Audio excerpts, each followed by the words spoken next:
दोस्तों winter season start हो चुका है और सीजनल एलर्जी के केसेस बढ़ने लगे हैं। लास्ट वीक से काफ़ी सारे प्रैक्टिशनर और व्यूवर्स हमारे कमेंट कर रहे हैं कि सर एलर्जिक ब्रोंकाइटिस और एलर्जिक रियनाइटिस के बारे में बताइए। मैंने सोचा पार्टिकुलरली एक व्यक्ति को क्या कमेंट करूं, इसलिए मैं सोचा कि एक वीडियो लेक्चर ही इस पर अपलोड कर देता हूं ताकि और लोगों को भी फ़ायदा हो। ये वीडियो बहुत ज़्यादा इन्फॉर्मेटिव है उन पेशेंटों के लिए जो श्वास से रिलेटेड किसी समस्या से या फिर एलर्जी से रिलेटेड किसी समस्या से जूझ रहे हैं। साथ में उन मेडिकल स्टूडेंट के लिए बहुत ज़्यादा इन्फॉर्मेटिव वीडियो है जो कोई मेडिकल कोर्स परस्यू कर रहे हैं और जनरल प्रैक्टिशनर हैं या जनरल कॉमन है तो उनके लिए भी ये वीडियो इन्फॉर्मेटिव है, क्योंकि मैं आपको काफ़ी चीज़ें आसान करके बताता हूँ, आम भाषा में बताता हूँ जो चीज़ें आपकी समझ में आए। जब चीज़ों को आप अच्छे से समझ पाओगे तभी तो उसका ट्रीटमेंट कर पाओगे। तो ज़्यादा टाइम आपका ना लेते हुए चलते हैं टॉपिक की ओर। तो दोस्तों एलर्जिक ब्रोंकाइटिस और एलर्जिक रियनाइटिस ये दोनों मेडिकल टर्म हैं। बोलने में ऐसा लगता है कि ये सिमिलर ही हैं या एक जैसी ही बोलने में लगती हैं, लेकिन अगर इसका वास्तविक मतलब जाने तो ये काफ़ी इनमें जो है डिफ्रेंशिएट हो जाता है, भिन्न हो जाती हैं ये दोनों चीज़ें अलग अलग। अगर बात करें शुरुआती स्टेज की तो ये शुरुआत होती है किसी मेडिसिन के या किसी फूड पॉइजनिंग के चलते हमारी बॉडी जो है रेस्पॉन्स कर गई है और उससे जो है हमारी बॉडी को चिढ़ हो गई है, ईर्ष्या हो गई है। मतलब आप आम भाषा में समझे तो ये मैं तुम्हारी समझाने के लिए बोल रहा हूँ कि वो हमारी जो है बॉडी सूट नहीं करती, वो चीज़ों से अच्छी नहीं लगती, पसंद नहीं है। हम बार बार खा रहे हैं गाय के लिए, किसी जायके के लिए या बहुत अच्छा टेस्ट है। जैसे कि ये चीज़ हो सकती है, जैसे कि आम अगर तौर पे देखा जाए तो बैगन है, अंडा है, कुछ सी फूड से जैसे मछली है, तो इस तरह के कुछ जो है फूलों के जो फॉलन होते हैं कुछ फूलों से भी, या कुछ जो है बाल होते हैं या डॉग हेयर्स हैं तो उनसे भी ये काफ़ी दिक्कत हमें देखने को मिलती हैं जो एलर्जी के केसेस होते हैं।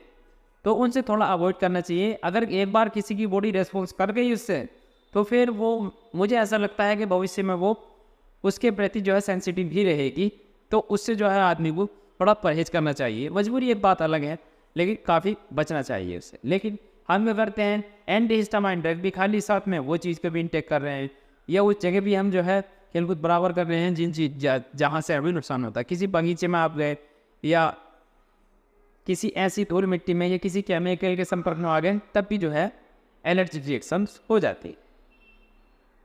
और दूसरे अगर पहलू की बात करें तो वो है मौसम का परिवर्तन। अगर आप जिनने जो है कुछ ही घंटों में जो है कोई प्लेस चेंज किया है, एरिया कोई चेंज किया, तो उसमें जैसे कि आप किसी हिल स्टेशन पे पहुंच गए या हिल स्टेशन से कहीं प्लेन में आ गए, तब भी ये एलर्जिक रिएक्शन होते हैं। साथ में कुछ होते हैं जो ट्रैवलिंग इफेक्ट भी होते हैं। अलग अलग जगह का वातावरण अलग अलग होता है, तो आप जो है अगर ट्रैवल कर रहे हैं तब भी आपको सर्दी खांसी या फिर आपको ठंड लग सकती है। मौसम के परिवर्तन से भी होता है, यू एरिया के परिवर्तन से। तो ये मैंने जनरल आपको चीज़ें बता दी। तो इन सारी समस्याओं से ये बड़ी समस्याएं जन्म लेती हैं। अब बात करते हैं एलर्जिक ब्रोंकाइटिस और एलर्जिक रियनाइटिस के बारे में। शुरुआती स्टेज मैंने आपको बता दिए, ठंड लगने से या फिर किसी और एलर्जी के चलते जो है हमारी बॉडी में म्यूकस सिक्रेट होने लगता है या बनने लगता है। अब फेफड़ों के बहुत सारे रोग होने लगते हैं। पता हमें कैसे चलता है, जब हम कोई हैवी एक्सरसाइज करते हैं तो हमारा सांस फूलने लगता है, या हम 10-20 पैड़ी जीने की एक साथ चढ़ गए तो जल्दी चढ़ गए मतलब, तो ऐसा लगता है हमारा सांस फूल लिया है। या फिर कोई हमने वजन उठा लिया तो हमें ऐसा लगता है या सांस फूल लिया है। या हम ज़्यादा साइकिलिंग कर रहे हैं, कोई साइकिल वगैरह ऐसी चीज़ चला रहे हैं जिसमें थोड़ा सा बॉडी पे लोड पड़ रहा है, तो हमारे फेफड़े जो है, क्योंकि जब सांस बढ़िया से नहीं आएगी तो जो है बॉडी वर्क अच्छे से नहीं करेगी। मतलब ये एयर फिल्टर में आपका ये एयर वे है, जब एयर वे चौक होने लगेगा तो सही से एयर पहुँचेगी नहीं, तो स्पीड पकड़ेगी नहीं गाड़ी। जबकि फ्यूल अलग चल रहा उसमें, लेकिन फिर भी जब एयर की ज़रूरत है तो एयर चाहिए उसको। तो एयर वे जो अगर हमारी दिक्कत होती है तो उसकी वजह से ये सांस फूलने लगता है। कुछ दिनों तो हम ऐसे ही जनरली कुछ छोटी मोटी कोई दवाई ले ली और हम ठीक हो जाते हैं, उस तरफ ध्यान नहीं जाता है। 2-3 साल के बाद ऐसे होते होते ये जो है दूसरे तीसरे सीजन में जो है जाके ज़्यादा कॉम्प्लिकेटेड स्थिति बनती है। फिर हमें ऐसा लगता है कि अब किसी डॉक्टर के या फिजिशियन के पास चलना चाहिए, अब बात बस से बाहर हो गई है। जब हम किसी जनरल फिजिशियन के पास पहुंचते हैं और वो डायग्नोस करके जो है आपको 2-3 दिन के लिए मेडिसिन प्रिस्क्राइब कर देते हैं और आप फागू से ठीक भी हो जाते हैं। लेकिन कुछ समय के बाद फिर से वो समस्याएं होने लगती है, आप फिर से मेडिसिन लेते हैं तो फिर आपको जो है परफेक्ट या सेटिस्फाइड रिजल्ट नहीं मिलता है, तो आप डॉक्टर चेंज कर देते हैं। फिर वो डॉक्टर जो है, तीसरा डॉक्टर जो है आपको जो है जनरली टेस्ट के लिए बोलता है कि आप CBC करा लीजिए और एक चेस्ट एक्सरे करा लीजिए। जब चेस्ट एक्सरे आता है तब आपको भी पता चलता है और डॉक्टर सही से समझाता है आपको कि आपको एलर्जिक ब्रोंकाइटिस इन्फेक्शन में या एलर्जिक रेनाइटिस लिखा हुआ है साथ में, या फिर कोई न्यूमोनिया ऐसा कोई शब्द लिखा हुआ है, या प्लूरल इन्फ्यूजन लिखा हुआ है। तो इस तरह से बहुत सारी ऐसी मेडिकल टर्म लिखी हुई होती हैं जिनका लगभग मतलब एक से ऐसा ही होता है, क्योंकि म्यूकस अगर जमने लगा तो समझ लो निमोनिया हो गया, ज़्यादा इन्फेक्शन हो गया बॉडी के अंदर और फ्लूइड जो है बाहर नहीं जा पा रहा है मेम्ब्रेन से, तो समझ लो प्लूरल इन्फ्यूजन हो गया। अगर वो बलगम वहीं पर सूख गया है तो समझ लो छाती में छेद तब होने लगी, या ज़्यादा लंबे टाइम से इन्फेक्शन रहा और या ट्यूबरकुलोसिस का इन्फेक्शन आ गया तो ट्यूबरकुलोसिस हो गया। इस तरह से बहुत सारी कंडीशन होती है, कुछ कॉम्प्लिकेटेड भी होती है जैसे प्लूरल इन्फ्यूजन हुआ है और ट्यूबरकुलोसिस, इनमें लंबे ट्रीटमेंट करने होते हैं। अगर किसी को न्यूमोनिया या ब्रोंकाइटिस या एलर्जिक रिनाइटिस जैसी समस्या है तो उसमें कोई ऐसी बात नहीं है। ये सारे जो है ठंड से होने वाले रोग हैं और ज़्यादा ठंडा कुछ खाने से या फिर मौसम के परिवर्तन से ये समस्याएं हो जाती है।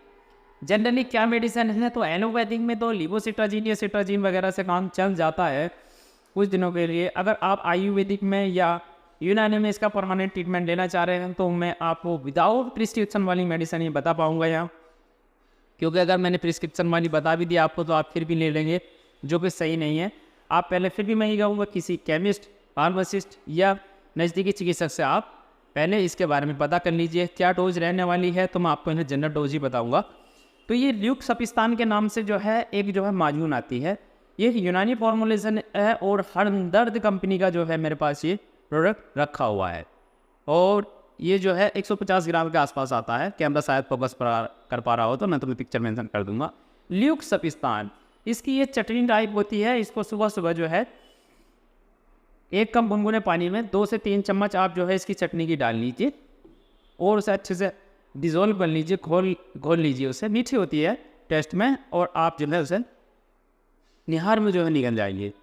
ऐसा आप जो है खाली पेट या दिन में 2-3 बार कर लेना है, रात को सोते टाइम कर सकते हैं या सुबह मॉर्निंग में ही अच्छा रहता है। कितने दिन तक सेवन करना है, तो 20 से 21 दिन आपको इसको रेगुलर सेवन करना है, तो ये समस्या आपकी बिल्कुल परमानेंट समझ लो खत्म हो जाएगी। कुछ लोग जो है यूनानी की तरफ नहीं जाना चाहते या उनको माजून पसंद नहीं है या वो खाना नहीं चाहते हैं या फिर साथ नहीं रखना चाहते, इसे कोई और उलझन है तो आप इसको अवॉइड कर सकते हैं। सिमिलर लगभग उसके रिजल्ट के हिसाब से मैं बता रहा हूँ, कंटेंट के बारे में नहीं जब बात करूँगा, कंटेंट के बारे में बात करूँगा तो वीडियो काफ़ी लंबा हो जाएगी। ये हिमालय का आता है, ब्रूसोल नाम से एक टैबलेट आता है, हिमालय ब्रूसोल नाम से एक टैबलेट आता है और इसमें जो है लगभग 60 टैबलेट के आसपास इसमें जार में आती है और 165 लगभग इसकी MRP है। मैं उसकी MRP नहीं बता पाया आपको, तो ये भी लगभग जो है 140 रुपये के आसपास का जो है ये मिलता है ल्यूक्सपिस्तान। इसमें एक और आता है नाम से ल्यूक्सपिस्तान फैरसम्बरी, आप वो भी ले सकते हैं, आप ये भी ले सकते हैं, वो थोड़ा महंगा होता है इससे। सही है जी। अब ये है ब्रूसोल नाम से, ये हिमालय के ब्रूसोल नाम से, ये एक पेटेंट प्रोडक्ट है। हमदर्द का वो जरूर नहीं है कि ल्यूक्सपिस्तान लें, आप किसी और कंपनी का, समा का या दिल्ली फार्मास्यूटिकल्स का या रेक्स रेमेडीज का और किसी का भी यूनानी का वो प्रोडक्ट ले सकते हैं। साथ में ये ब्रूसोल नाम से एक टैबलेट है, ये हिमालय से, ये एक पेटेंट प्रोडक्ट है, हिमालय का ही मिलेगा आपको, इसके अलावा किसी और कंपनी का नहीं मिलेगा। तो ये ब्रूसोल नाम से एक टैबलेट आती है, इसमें लिखा हुआ भी है एलर्जिक ब्रोंकाइटिस और एलर्जिक रिनाइटिस। सिम्टम्स की बात करें तो किसकी सिम्टम्स में, जैसे एक साइड में नाक बंद होने लगा है, बार बार ऐसी शिकायत आती है कि कुछ लटका हुआ महसूस होता है, डॉक्टर ने बोल दिया मांस बढ़ने लगा है, तो वो जैसी समस्या, या फिर जो है सिर में जो है यहाँ पे दर्द होने लगता है, सर में बहुत ज़्यादा, माथे में, फोरहेड में जो है बहुत ज़्यादा दर्द महसूस होता है, या किसी एक आँख में दर्द होने लगता है, या चेस्ट में किसी एक साइड सबसाइड हो जाता है कभी कभी पेट, या फिर पूरी छाती ऐसी है कि बहुत सारी जकड़ी हुई सी महसूस हो रही है, तो ये सब जो है एलर्जी के केस होते हैं, एलर्जिक ब्रोंकाइटिस या रियनाइटिस के केस होते हैं, तो इनमें जो है बहुत ज़्यादा कारगर मेडिसिन है। ये कोई पेड प्रमोशन वीडियो नहीं है। तो आप ब्रोसोल की 2 टैबलेट सुबह, 2 टैबलेट शाम जो है हल्के गुनगुने पानी के साथ ले सकते हैं। तो इसका ट्रीटमेंट कितना होता है, तो जनरली तो 20 से 21 दिन होता है, लेकिन आपको इसको 3 महीने तक रेगुलर लेना होता है, तो ये समस्या आपकी कम्प्लीटली ठीक हो जाती है।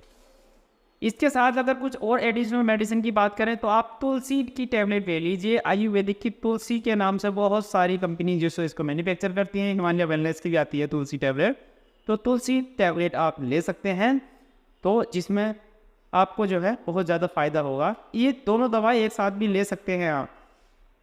माजून के बाद जो है खाना खाने के बाद इसको ले सकते हैं, नाश्ते के बाद ब्रोसोल को, या तुलसी की भी दो टैबलेट तुलसी की, या 1 टैबलेट और 2 टैबलेट ब्रोसोल की एक साथ भी इंटेक कर सकते हैं। तो ये मैंने आपको बताई जनरल इन्फॉर्मेशन कि क्या इसके यूनानी और आयुर्वेदिक ट्रीटमेंट हो सकते हैं। वैसे बहुत सारे जोशांते भी मार्केट में आते हैं, अलीगढ़ वालों का भी आता है, तो उनसे भी काफ़ी राहत जो है पेशेंट को मिल जाती है।